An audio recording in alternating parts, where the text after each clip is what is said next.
Le Rwanda soutient l'armée congolaise dans sa traque contre les rebelles Hutus, eux qui accusent Kigali et Kinshasa de s'entendre pour les massacrer.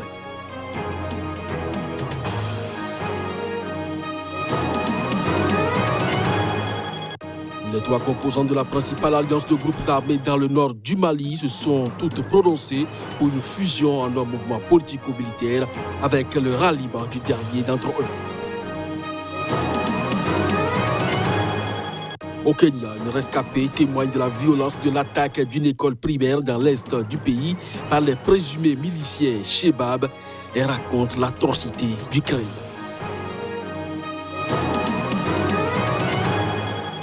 Ainsi se présente le sommaire de cette édition. Mesdames, Messieurs, bonjour et bienvenue. Le Rwanda a soutenu lundi l'armée congolaise dans sa traque des rebelles Hutus, eux qui accusent en retour Kigali et Kinshasa de s'entendre pour les massacrer et le Rwanda de vouloir balkaniser l'Est de la République démocratique du Congo.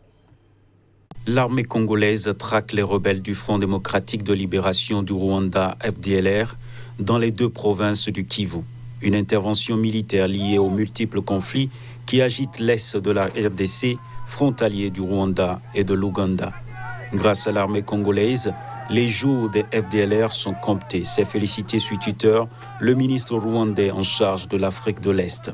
Le Rwanda avait déjà salué en septembre la mort du chef des FDLR, Sylvestre Mundakumura, annoncé par l'armée congolaise, l'un des signes du réchauffement diplomatique entre Kinshasa et Kigali. Les FDLR regroupent d'anciens membres des forces armées rwandaises et d'ex-miliciens qui ont fui dans l'est du Congo après le génocide de 800 000 Tutsis en 1994. Kigali les accuse d'être des génocidaires. Dans un communiqué dimanche, les FDLR ont condamné l'accord conclu entre le président rwandais Paul Kagame et le président congolais Félix Tshisekedi pour massacrer les réfugiés rwandais dans l'est de la RDC. Le communiqué a été identifié auprès de l'AFP par deux experts de l'est de la RDC. Les FDLR accusent aussi les envahisseurs de la RDC, dont le gouvernement rwandais, de perpétrer leur plan d'occupation de la RDC ou sa balkanisation.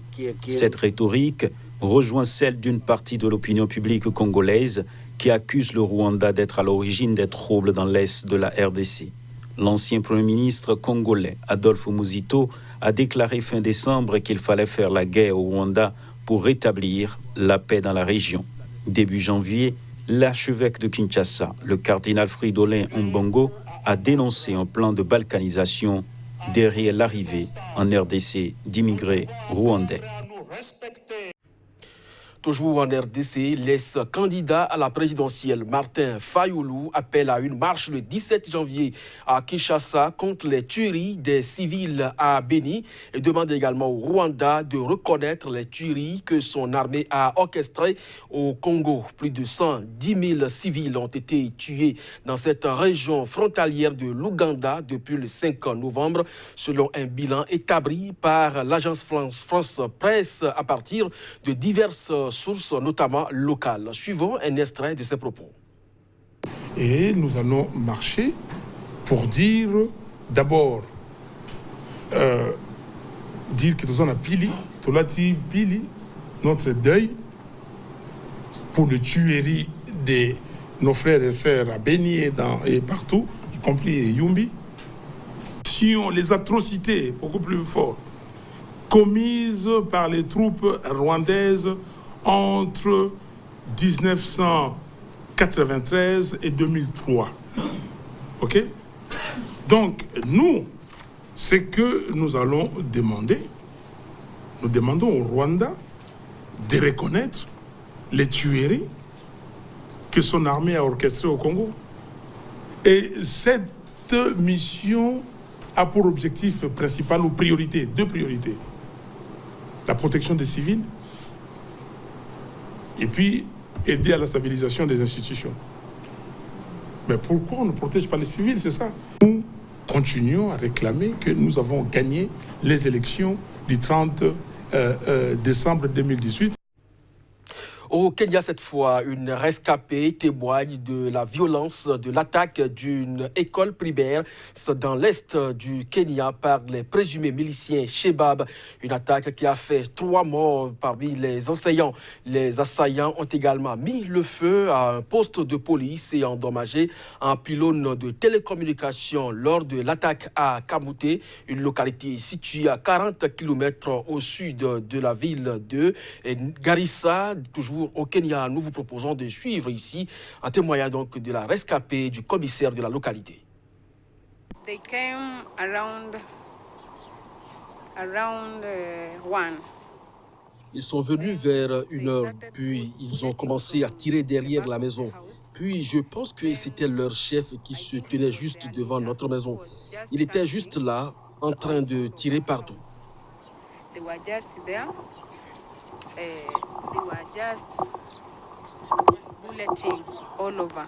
All of a sudden, we had one who Tout talked à coup, in il y en avait un qui parlait en Swahili. Il a dit « Parlez en Swahili, vérifiez qu'il n'y ait personne en vie. » Puis, ils sont venus dans cette maison, la maison des hommes, et ils les ont tués. Then they killed them.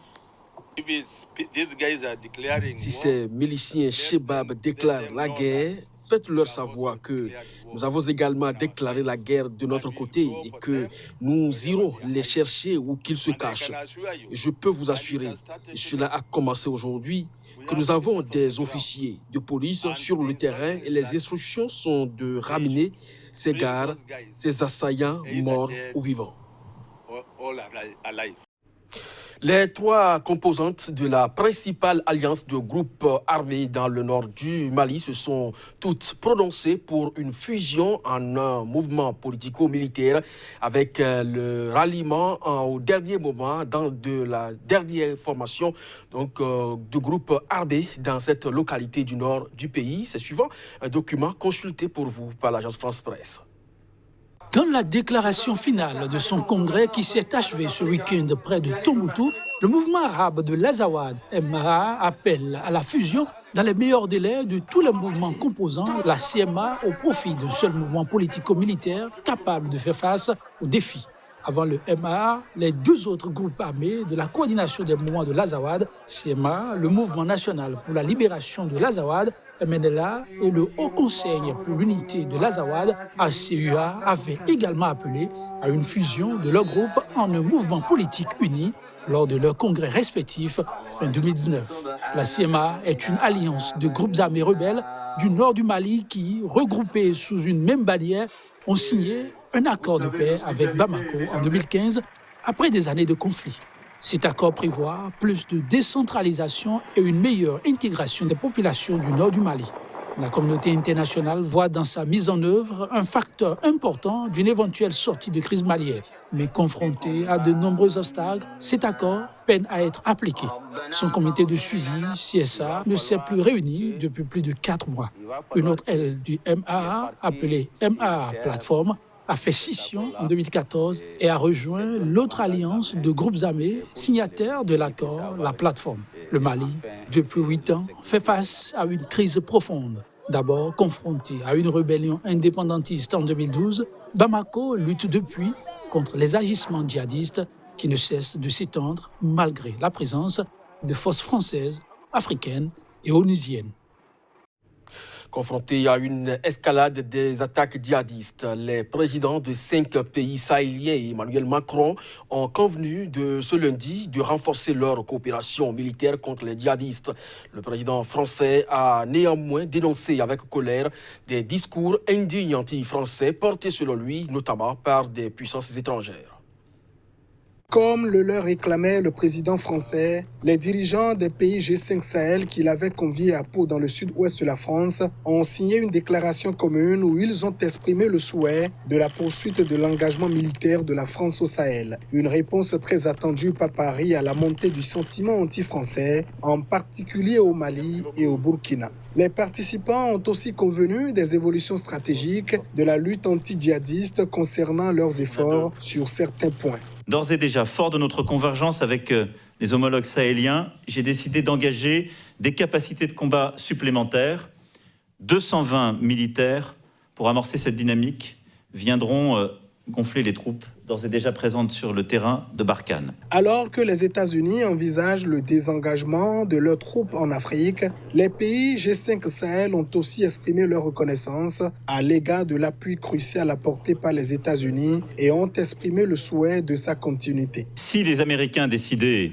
de se retirer de l'Afrique, ce serait une mauvaise nouvelle pour nous, je vous le confirme. J'espère pouvoir convaincre le président Trump que la lutte contre le terrorisme, dans lequel il est profondément engagé, se joue aussi dans cette région. Et que le sujet libyen n'est pas séparable de la situation au Sahel et dans la région du lac Tchad. Et que si nous perdons un de ces trois théâtres sur le plan militaire et diplomatico-politique, nous pouvons nous inquiéter. 2 jeunes manifestants ont été tués lundi en Guinée au cours d'une journée de mobilisation émaillée de heurts avec les forces de l'ordre.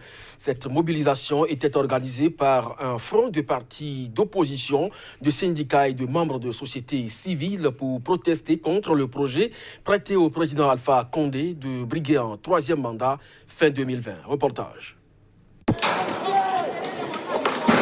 Un élève de classe terminale âgé de 21 ans, Mamadou Sow, a été tué par une balle tirée par un agent des forces de l'ordre qui pourchassait les jeunes dans le quartier de Koza, dans la banlieue de Conakry, a indiqué son oncle. Son décès a été confirmé par un communiqué par le ministère de la Sécurité qui a annoncé l'ouverture d'une enquête. La mort d'un autre manifestant dans la ville de Labé, dans le nord, a été confirmée également, a indiqué le ministère. Et aujourd'hui, ces crises qui ne font que se répéter, vraiment, c'est nous, le peuple, qui l'endossons.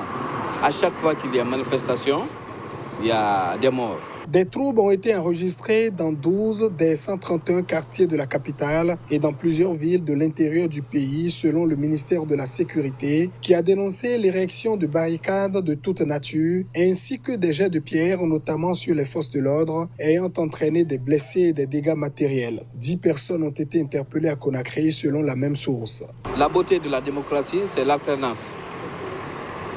On n'est pas contre Alpha, on est contre, disons, tout système qui faillit à la bonne marche de la démocratie. On ne sait plus où aller. Qu'est-ce qu'il faut faire? Les pauvres qui sont là, ces pauvres Guinéens, tous ceux qui sont là. On dit ça va pas, ça va pas. Il y en a, voilà, les taxis qui circulent, les trucs, ils ont faim. Mais malheureusement, aujourd'hui, je n'ai pas reçu même un client. Donc vraiment, je ne sais pas comment la famille va vivre aujourd'hui. Depuis la mi-octobre, le FNDC a fait descendre dans la rue à plusieurs reprises des dizaines ou des centaines de milliers de Guinéens dans ce pays de 13 millions d'habitants. L'opposition est convaincue que le chef de l'État élu en 2010 et réélu en 2015 entend se représenter fin 2020 alors que la Constitution limite à 2 le nombre de mandats présidentiels. Ainsi se referme ce journal. Merci à vous de nous avoir suivis. Très bonne journée en compagnie des programmes de SICA. À très bientôt.